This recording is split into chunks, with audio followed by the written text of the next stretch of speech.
အားလုံးပဲမင်္ဂလာပါရှင်။တနင်္ဂနွေသားသမီးများအတွက်ဒီတလာပိုင်း15ရက်နေ့ကနေပြီးတော့24ရက်နေ့ထိမိမိတို့အတွက်ကြုံတွေ့ရမယ့်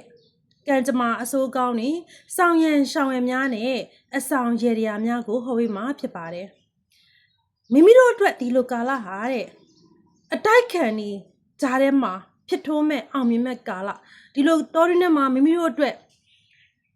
အများရဲ့ထောက်ခံခြင်း၊ကူညီခြင်းရရှိတဲ့အချိန်ခါမျိုးဖြစ်တယ်လို့မျိုးဒီလိုကာလမှာပြဿနာကိုရှောင်နေပါရဲ့နဲ့တဲ့တိုးတဲ့အချိန်ခါမျိုးမှာလည်းရှိပါတယ်ဒီလိုကာလကတွေ့ဝေကြကိစ္စလေးပေါ်လာတတ်တဲ့ကိုကရှောင်နေပါရဲ့နဲ့အကြောင်းမျိုးစုံကိုရှိကိုတိုးဝင်နေတဲ့ကာလမျိုးလို့ပြောရလိမ့်မယ်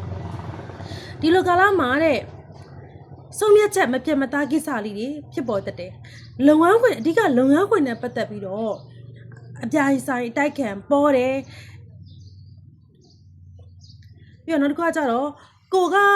ကစနပြောသလိုရှောင်နေပါရဲ့နဲ့ပြဿနာတွေကိုရှိကိုဝင်လာတဲ့အချိန်ခါမျိုးမှာရှိတယ်ငွေကြေးပိုင်းဆိုင်ရာကအဆင်ပြေတယ်ငွေကြေးကကိုကတအားပူစရာမလိုဘူးလဲပတ်တဲ့အဆင်ပြေတယ်ဒီလိုကာလမှာလုပ်ငန်းတစ်ခုကိုစတင်မယ်ဆိုရင်တော့ကောင်းတယ်စတင်မယ်ဆိုအရန်ကောင်းတယ်ပေါ့နော်ငွေကြေးအဓိကငွေကြေးလက်ပတ်တယ်အများရဲ့ထောက်ခံခြင်းကူညီခြင်းကိုရရှိတဲ့အချိန်ခါမျိုးမှာရှိတယ်ပေါ့နော်ရဆိုင်နေတဲ့လုပ်ငန်းမျိုးတွေပြန်လည်ပတ်မယ်အဆင်ပြေမယ်ဒါမှတစ်ခုရှိတာကတော့အခက်အခဲတွေရှိရဲ့အတိုက်ခံရှိတယ်ကိုယုံကြည်ရပါတယ်ဆိုတော့ယုံကြည်သူတွေရဲ့ဒီပြောမဆိုလို့ရှိရင်မနာလိုခြင်းတွေအချင်းချင်းထိုးနှက်ခြင်းတွေခံရတဲ့အချိန်ခါမျိုးမှာရှိတယ်ပေါ့နော်နောက်တစ်ခါကျတော့အိမ်အောင်ရေးနဲ့ပတ်သက်ပြီးတော့အိမ်အောင်ရှင်များအတွက်ဆိုဒီလိုကာလကတဦးနဲ့တူမနဲ့ချင်းမဆိုင်ကြလောက်ဒေါသကြီးကြီးနေတတ်တယ်အဲ့တော့နားလည်မှုတိဆောက်လို့မရဘူးအဓိကပြဿနာကကိုမှန်တယ်ဆိုတဲ့ပုံမှာပဲရက်တည်သွားတယ်ပေါ့နှစ်ဦးစလုံးအတွက်အဲ့တော့ဒီလိုကာလကအဓိကကတော့အိမ်အောင်ရေးစစ်မီမငိမ့်တဲ့ကာလပဲအဲ့တော့တုံးနဲ့သူအတိုက်ခံနေပြဿနာတွေများတဲ့အချိန်ခါမျိုးမှာရှိတယ်ဒီလိုကာလမှာ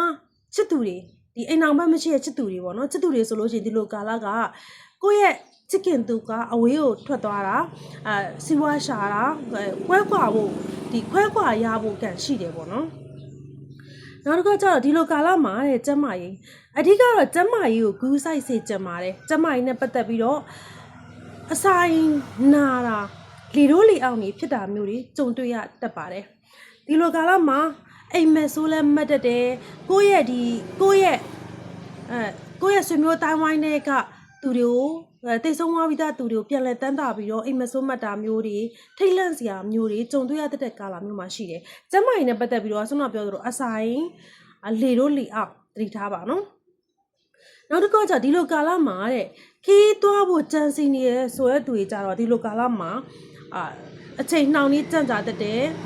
။လောကြီးပြီးလုံးမယ်ဆိုလို့ရှိရင်ငွေကြေးကုန်ကြမှုများသွားမယ်ဒီလိုကာလကခီးနဲ့ပတ်သက်ပြီးခီးကန်ရှိတယ်ခီးသွားဖို့အတွက်ကိုကံတရားရဲ့ပေးဆက်ခြင်းကိုရမယ်ပေးခြင်းရမယ်ဒါမှတခုရှိရလောလို့ဖို့မလို့ဘူးလောလို့ရင်ငွေကုန်ကြကြများသွားမယ်ပို့ပြီးတော့ကြံ့ကြာတတ်တယ်ငွေလိမ်ခံရတာမျိုးကြီးကြုံရတတ်တဲ့ကာလမျိုးမှာရှိပါတယ်နောက်တစ်ခါကျဒီလိုကာလမှာတဲ့မိမိမှုတ်တဲ့ဟာတခုကိုအဆွဆွဲပြောဆိုလဲခံရတတ်တဲ့အချိန်ကရှိတယ်အဓိကကတော့ပဝင်းကျင်နဲ့ပတ်သက်ပြီးတော့ထုံးနဲ့တိုက်ခိုက်ခြင်းတွေခံရတတ်တယ်လို့ပဲပြောရမယ်ပေါ့နော်ဒီလိုကာလမှာအဓိကကတော့ကိုယ့်ရဲ့ဆုံးဖြတ်ချက်ခိုင်မာနဲ့လုပ်ပါဖြစ်ထွန်းနဲ့အောင်မြင်တယ်ဆိုရပြီအဲ့လိုမျိုးပေါ့နော်အများကိုတအားကြီးထက်သွေးနေမယ်ဆိုလို့ရှိရင်ဒီလိုကာလမှာမဖြစ်ဘူးစိတ်ပင်ပန်းစရာနောက်ကြည့်စရာ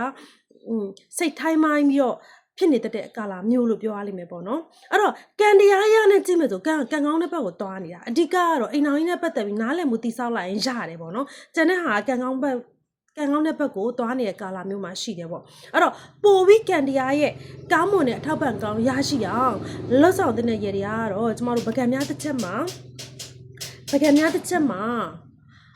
9000ကျယ်ပုံစံစမဆွဲပြီးပေါ့နော်ဒီ9000ကျယ်စုပ်ပင်နဲ့ပကံများတစ်ချက်မှာ9000ကျယ်ပုံစံဆွဲမယ်ဆွဲပြီးလို့ရှိရင်အလေတဲ့ကဖျောင်းနိုင်တိုင်းထုံးပြီးတော့မိမိတို့ရဲ့ဒီအခက်အခဲအတိုက်ခံနေပြေပြောက်ဖို့အတွက်ဆူတောင်းပြီးတော့ပြုလို့ဆောင်ရွက်ပါအဲ့ဒါကမိမိတို့အတွက်ကံတရားရဲ့ကောင်းမွန်တဲ့အထောက်ပံ့ကောင်းတွေကိုရရှိစေနိုင်မှာဖြစ်ပါတယ်အဲ့တော့ကြားရတဲ့